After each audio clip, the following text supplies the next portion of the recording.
Well, once again, hello everyone and welcome to my house. The last time you were here, we had that strange man called, what was his name, Frank Barkle, asking some pretty stupid questions about the four safeties, the four elements, something about Oshkosh.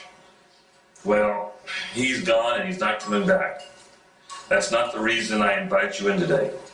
The reason you are here is because I want to show you my woodworking shop and how to use some of the tools.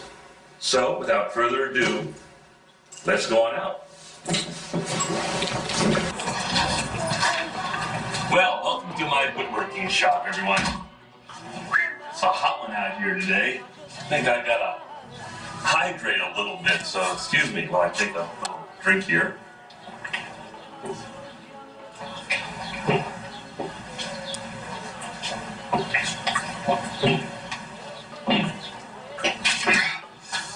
Whew, that's better. Hey, excuse the mess, everyone. I'm working on a couple of projects right now, and I don't want to take the time to clean up. Besides, I'm using the tools, and why should I put them away if I'm going to be using them again?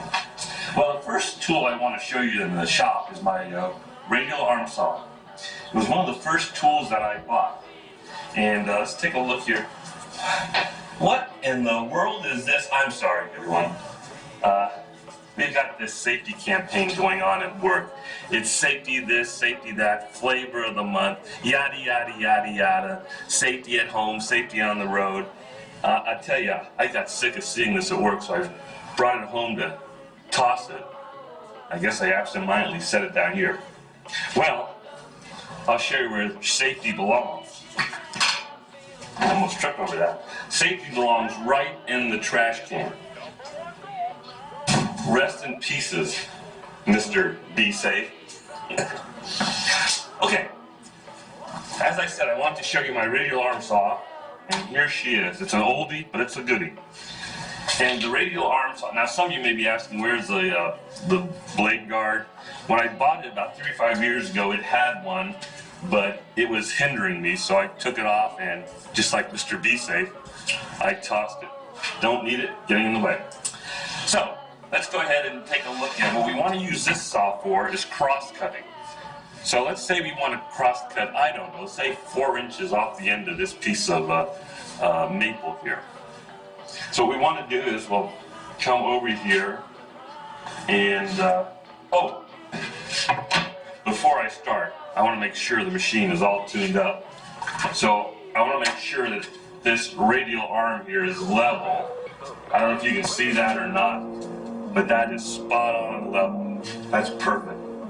Okay, so we're ready to cut. Now I'm going to go ahead and cut. What a mess. Well, nice thing about the radial arm saw is I don't need to use that side. I can come over here and make my cut. So I'm just going to go ahead and get that right like that, and I'll go ahead and turn it on now. What? Not plugged, I'm sorry, it's not plugged in. Got the plug right here. All those plugs are taken, but luckily I have a extension cord that's strung across the shop, and even though it doesn't have a 3-prong receptacle, I have an adapter here. So I just put that in there like that. Okay. Now we're ready to go. So I want to get hold that wood real tight. Okay, and here we go.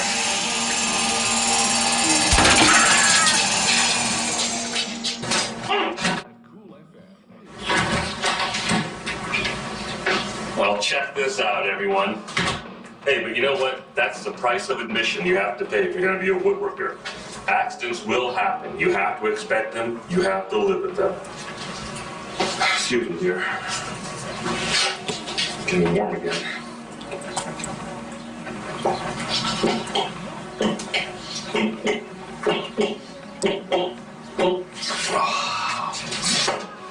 Okay, let's leave the radial arm saw alone, and I want to show you the safest piece of equipment in any woodworking shop today, and that's the table saw.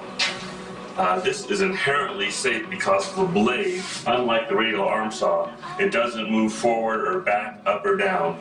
It just sits there in one place, spinning sedately at about 3,600 RPM.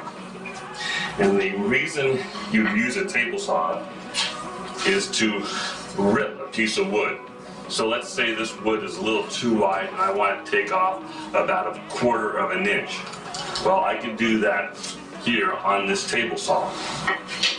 Now, you can see I just about have the fence set up perfectly. We'll just leave it like that. I don't know if you can see that fence. But one of the critical things you have to do is you have to measure from the center of the fence to the center of the blade. And that's close enough to 1/2 inch. So we're gonna leave it set like that. And then again, you always want to measure, is the fence level? And it's a little off, but I think it'll be safe enough. It looks pretty good to me. So we'll leave it like that.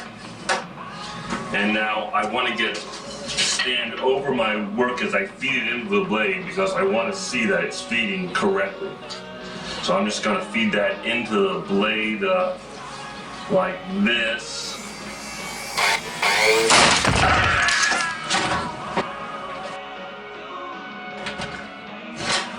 I'm back. Did you see that? Did you see that? That wood shot out of there at over 100 miles an hour and ricocheted off that wall. In fact, it took a little piece out of the cinder block. Let's just leave the table saw alone, too. Excuse me.